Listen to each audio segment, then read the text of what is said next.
Après l'étanchéité à l'air, un autre phénomène très important qui nous concerne directement, c'est la migration de la vapeur d'eau.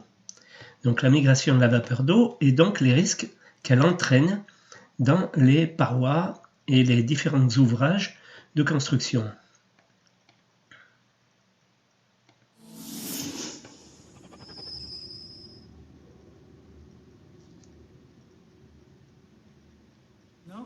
L'évaporation et la condensation. L'ennui avec les bocaux à poissons, c'est que, disons, assez souvent, tu dois te rappeler qu'il faut rajouter de l'eau.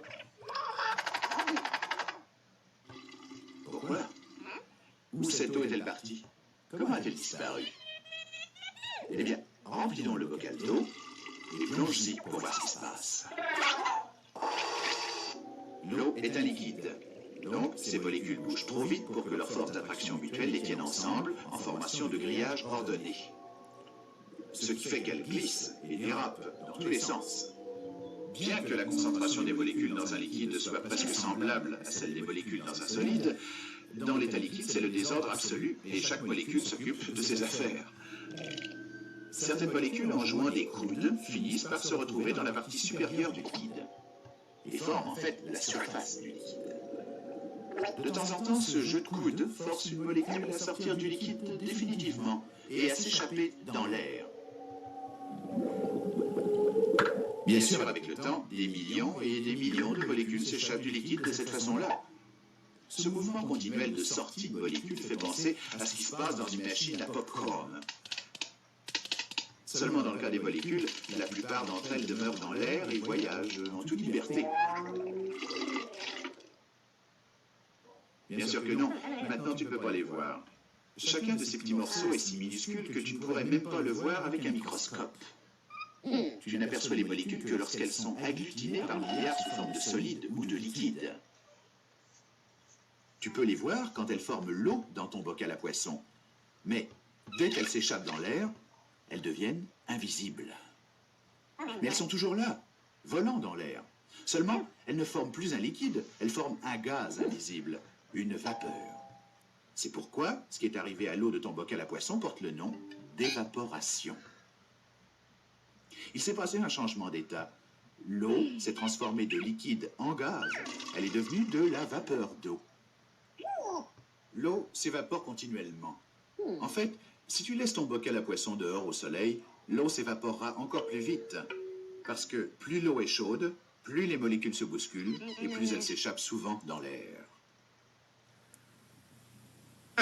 Alors, si tu en as assez de remplir continuellement ton bocal, il y a une solution, c'est de garder l'eau aussi fraîche que possible, de façon à ralentir le mouvement des molécules, et par conséquent, à ralentir l'évaporation de l'eau. Qu'est-ce qu'il y a encore?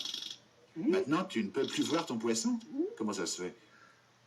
Eh bien, dès que les molécules de la vapeur d'eau qui sont dans l'air entrent en contact avec le bocal à poissons froid, elles se refroidissent, elles aussi. Et plus les molécules se refroidissent, plus elles se déplacent lentement.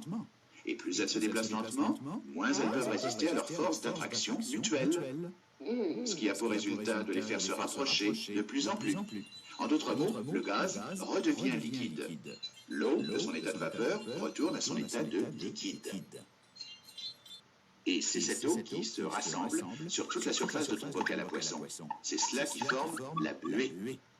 Parce que la transformation de vapeur en liquide est provoquée par l'assemblage des molécules qui devient de plus en plus dense. Ce changement d'état de vapeur ou gaz en liquide s'appelle condensation. Alors, quand l'eau ne s'évapore pas, la vapeur d'eau se condense. C'est difficile d'avoir le dessus avec un bocal à poissons. Est-ce que ce ne serait pas plus facile d'avoir un chat?